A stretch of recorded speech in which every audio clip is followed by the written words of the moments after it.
Hello, I'm Sheryl McCarthy of the City University of New York. Welcome to One to One. Each week, we address issues of timely and timeless concern with newsmakers and the journalists who report on them, with artists, scientists, educators, social scientists, and government leaders. Each is One to One. I'm pleased to welcome Susan Lerner, Executive Director of Common Cause New York, to the program today. Holding Albany's collective feet to the fire is the mission of Common Cause, and there are many feet feeling mighty warm these days. We'll discuss why. Welcome. Thank you. Susan, I suspect a lot of people have heard of Common Cause, but are not really quite sure what it does or how long you've been around. Why don't you fill us in? Sure. Common Cause is almost 40 years old. It was founded here in New York City by John Gardner, who is a Republican who served in the Johnson administration. And his insight, having spent time in Washington and in Congress, was that all of the special interests were represented in the halls of power. Everybody had an organization or a lobbyist, but not the people, and that the people needed a lobby. So he founded Common Cause to be the citizens' lobby, to represent the general public interest in discussions and to our elected officials, and to take a position that wasn't about special interests but about public interest. Now, you have chapters all around the country? We do. We have a presence in 36 states. We have paid staff in 20. And how are you funded? We're funded primarily by our members. Individuals, and we're really lucky to have some individuals, actually a relatively impressive number of individuals who are founding members. Really? Who responded to John Gardner's original letter and are still members and sending in the support today. And how many members do you have? We have almost 400,000 wow. Activists around the country. And we receive some foundation money, and money from larger individual donors. We really don't take any substantial amount of corporate money, and we don't receive any government support. Mm-hmm. I think a lot of New Yorkers were hopeful that the 2008 election would lead to at least start a reform of the dysfunctional, notoriously dysfunctional government in Albany, laws essentially being made by 3 men in a room. But apparently that has not changed. It hasn't changed yet. If you talk to the Democrats in the Senate, they'll tell you they're working on it, and they have some challenges. But we've seen the budget process, which just completed, was the most secretive budget process in many, many years. They passed what were supposed to be some relatively modest government budget reforms in 2007 and promptly ignored all of them in this budget process. Very, very disappointing, and something which I think is getting the kind of attention and criticism which it deserves. At a time when the public wants greater transparency, when our president is talking about how government has to be transparent and accountable, Albany seems to have gotten the message backwards. How did it get to be that way? Well, the system right now is very much dominated by elements that can be described as political machines. It is a system which is really put together to benefit the political parties, to keep incumbents in place, and in a system where everything has to run through the legislature. When you have a self-reinforcing system, a closed system like this, it's very difficult to have pressure points which move the legislature to making changes that would be perhaps uncomfortable and challenging for incumbents. And that's really the challenge that we in the public face in dealing with Albany, is getting them to understand that they cannot be walled off from the people and from the very real problems and challenges that the state faces, and that if they aren't responsive in small and large ways, that there will be a tidal wave which will come and sweep them all out. I know one of the things that New York City residents have been concerned about is how well state legislators were going to respond to, the possibility of subway and bus fares going up, a huge amount. How are they doing on that? So far, they're not doing impressively at all. What needs to happen is that everybody needs to sit down and be serious about this problem. And what we're having right now is, it seems to me, a fair amount of posturing going back and forth and not serious discussions. There is a history of bad blood between the MTA and the legislature. The MTA is in and of itself a fairly secretive organization. It's gotten better about putting information on its website, but remember, the MTA is the organization that was discovered to be running 2 and possibly 3 sets of books. Right. So the credibility in Albany, unfortunately, is not there. But our elected leaders need to get over that. Right. As somebody who relies on the subway to get in and out of work, and who lives in Brooklyn and is looking at substantial surface cuts in the lines that I take, I'm genuinely concerned about it. And what we're not seeing is seriousness in Albany about the problems that matter to the people, as opposed to the problems which matter to the elected officials. It seems that there are some legislators who are opposed to tax increases and others are opposed to tolls. Do you think tolls are going to be the solution? I don't have a strong position one way or the other on what the solution is for the MTA situation. I was impressed with the fact that the Ravage plan does seem to spread the burden around fairly well. Whether tolls are or are not a fix, Common Cause doesn't have a position, and I personally don't care. I want to see them sit down around a table and get serious about this, work out their differences, not behind closed doors where they appear and make a self-serving pronouncement about, well, we've had some good discussions, we're closer. Then they go behind closed doors, somebody else comes out and says, poo-poo, we're not really closer. We are actually very far apart. The way in which this should take place is that they really should be having discussions in public, do their negotiating in a way that we can see, and show that they are serious about solving this problem. This is a solvable problem. There will have to be compromises made. The posturing's got to stop, and they've got to sit down and do the job. What's your organization's take on Governor Patterson?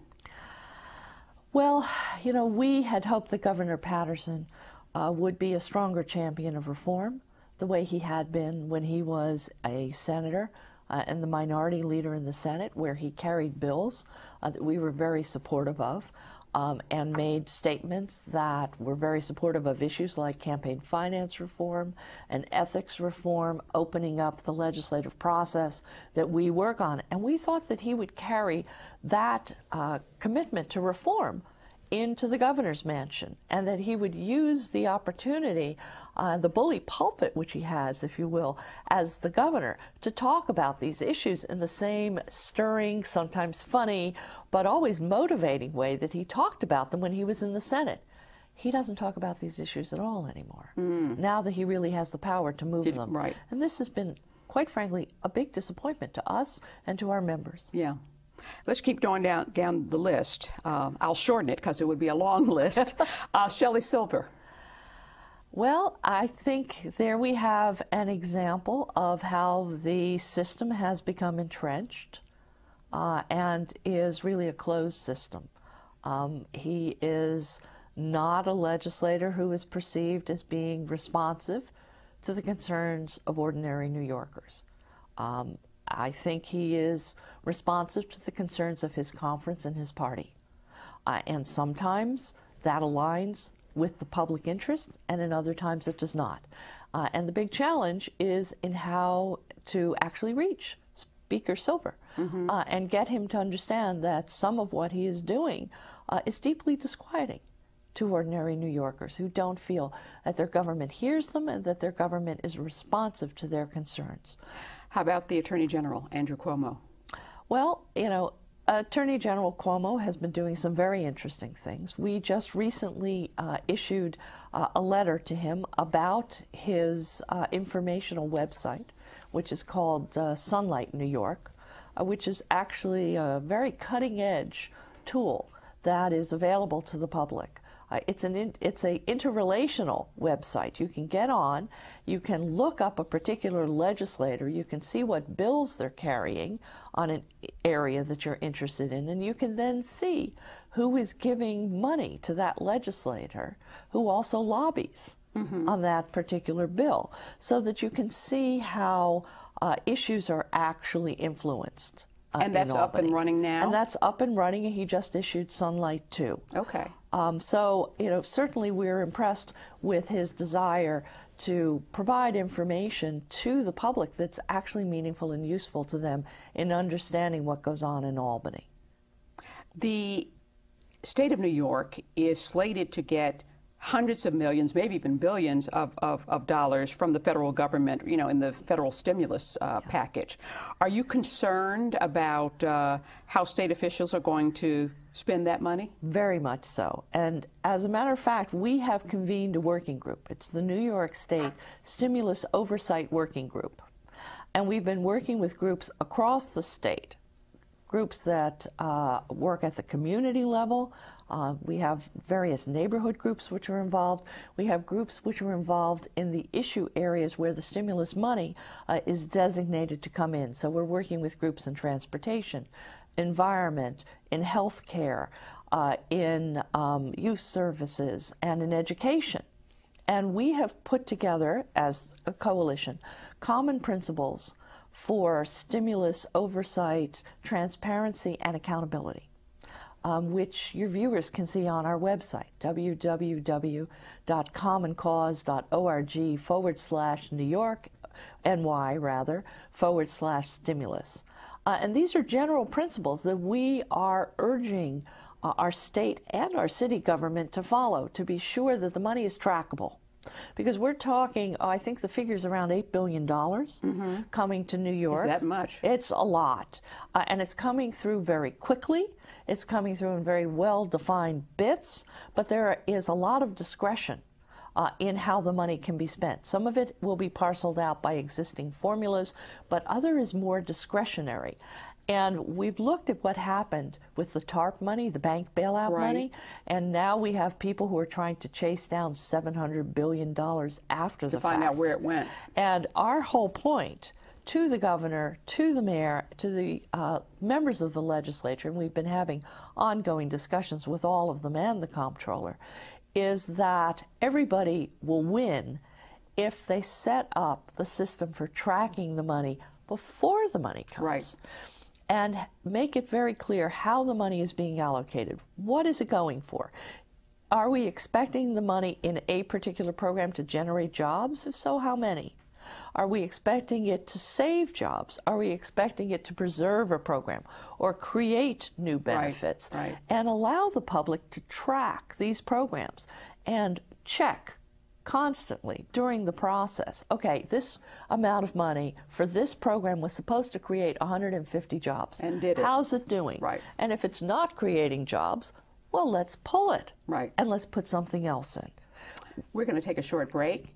We'll be back with more with Susan Lerner, Executive Director of Common Cause New York, right after this message.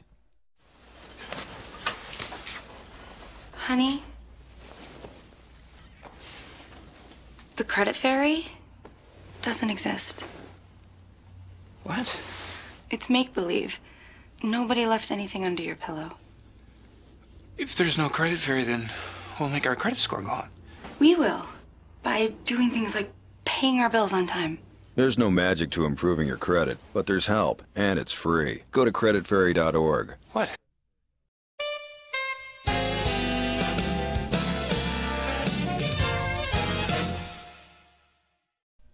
Welcome back to One to One. I'm Sheryl McCarthy of the City University of New York, and I'm talking with Susan Lerner, Executive Director of Common Cause New York.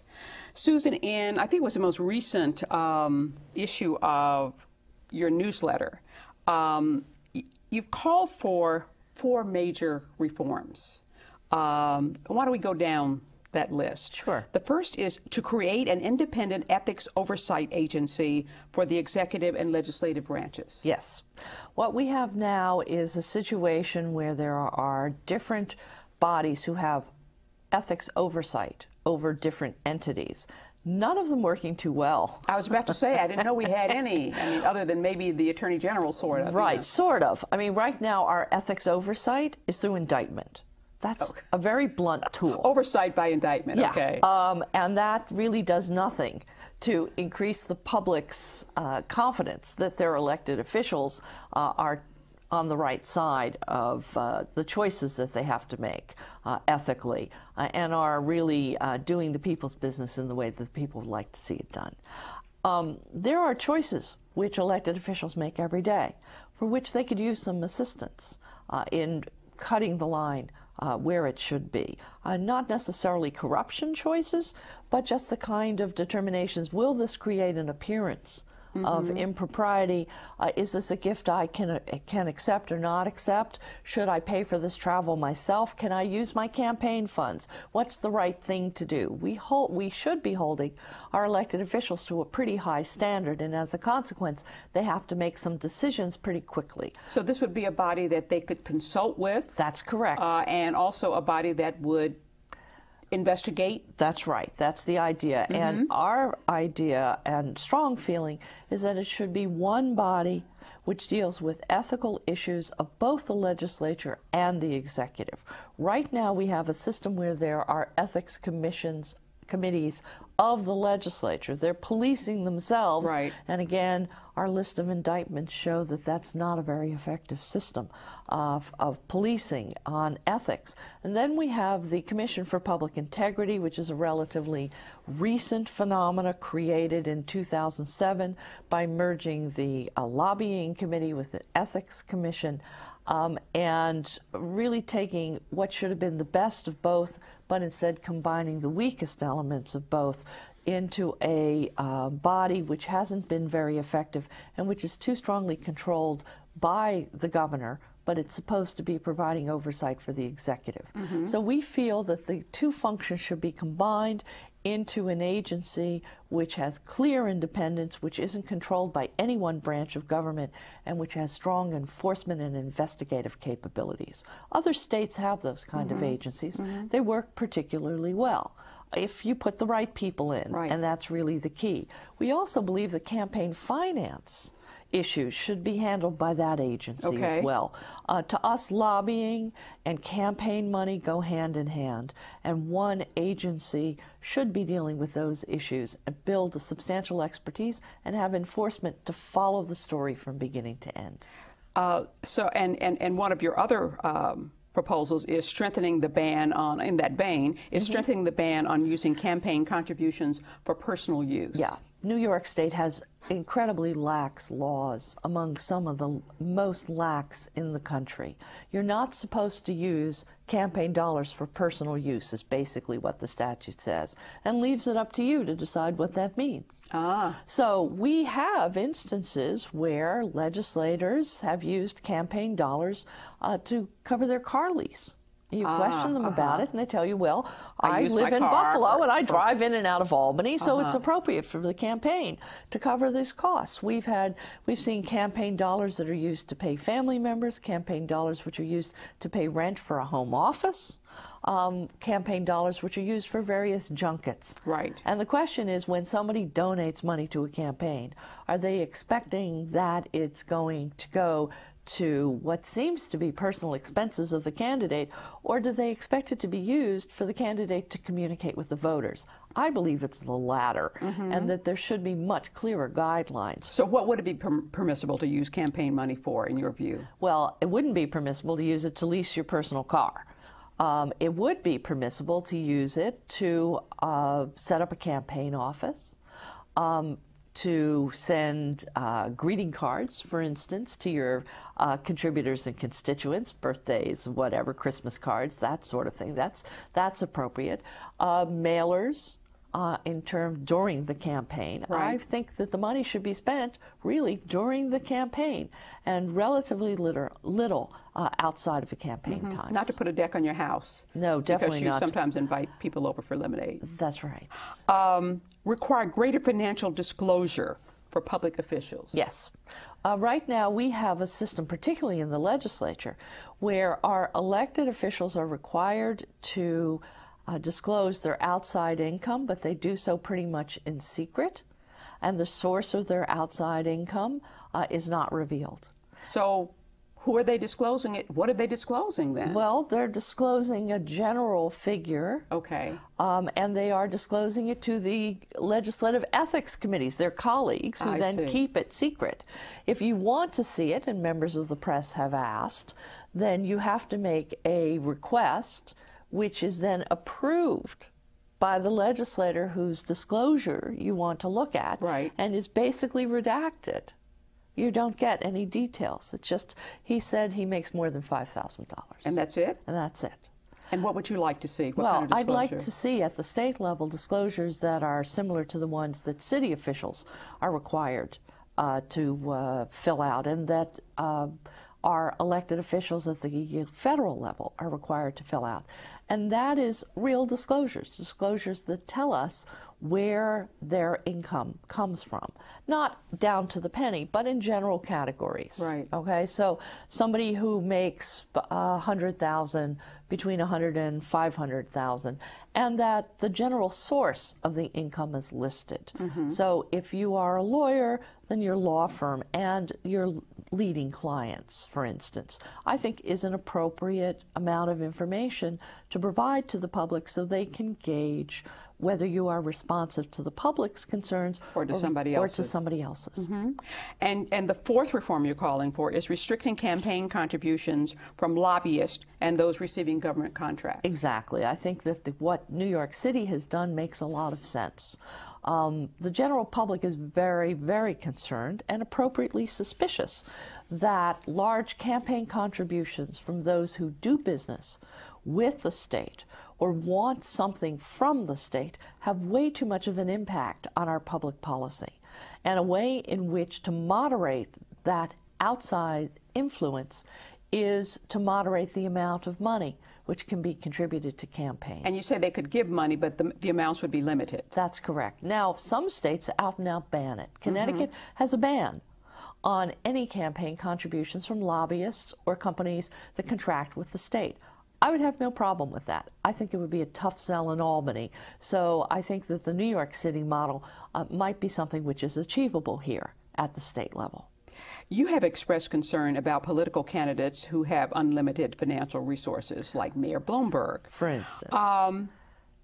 Do we have a system of public financing of political campaigns in New York right now, and does it work? We do have a system of public financing of campaigns here in New York. We have what's called a matching fund system. Okay? There are two different kinds of public funding that exist in the United States. One is the New York City system, which is a matching fund system, which allows candidates, requires candidates to fundraise throughout the process, and then they get a match. Here in New York City now, it's a 6-to-1 match, which is a very good match, and it means that the public money is the larger amount of money, but candidates still have to go out and fundraise. The other system is a full public funding system where after you qualify by showing a broad base of support, the public gives you enough money to run and you stop raising public money. It's a different system, and they have that in Arizona and something similar in Connecticut. Do you prefer one or another? We're hoping to see a blended system, similar to Connecticut, where you can continue to raise small dollar amounts throughout your campaign with some matching funds, but also out-and-out grants so that those who want to spend less time fundraising can. The challenge for a public funding system here in the United States is that our Supreme Court has ruled that there cannot be restrictions on the amount of money which a candidate puts into their campaign out of their own pockets. It's a voluntary restriction. So, for instance, public funding is a voluntary system. Cannot make it mandatory under our Constitution, as the U.S. Supreme Court interprets it. Similarly, you can't require wealthy candidates not to put in their own money. You can require them to tell you how much money they're planning to put in, but you can't keep them from putting in their own money. Right. The strength of a public funding system is that when candidates participate, they agree to voluntary limits on their own conduct. So if you're participating as in the New York City system, you can put in your own money, but only 3 times the maximum, so that it's limited. And you accept that limit in order to receive public money. Mayor Bloomberg has chosen to ignore the public funding system because he has so much money. Right. And he has never been shy about spending his money any way that he feels is effective. Right. And sometimes it is quite effective. But other times, you know, we could debate how effective the use of the money is. I personally believe that there is a point at which large amounts of campaign dollars become wasteful. There is a saturation point. And as voters, I think we've all reached it when we've gotten too many mailers in the mailbox, when we've seen too many TV commercials, and we turn off because we're being bombarded and it stops being informative. I think that there is definitely the possibility that the mayor might reach that point. He started advertising already. Recently, there have been reports that he has spent his money for what's called a push poll, right.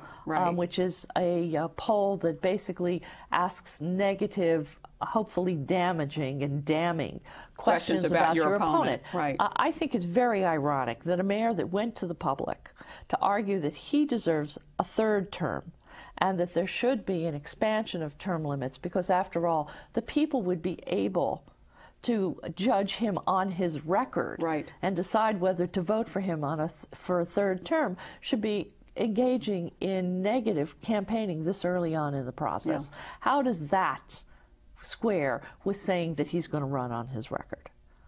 So I think we've got some challenges that are presented by the mayor. We're out of time.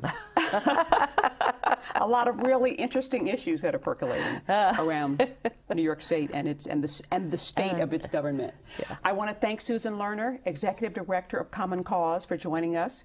You can learn more about the organization by logging on to www.commoncause.org/NY. Cheryl, this has been such a great conversation. Thank you so much. I've enjoyed it. And for the City University of New York and 1 to 1, I'm Sheryl McCarthy.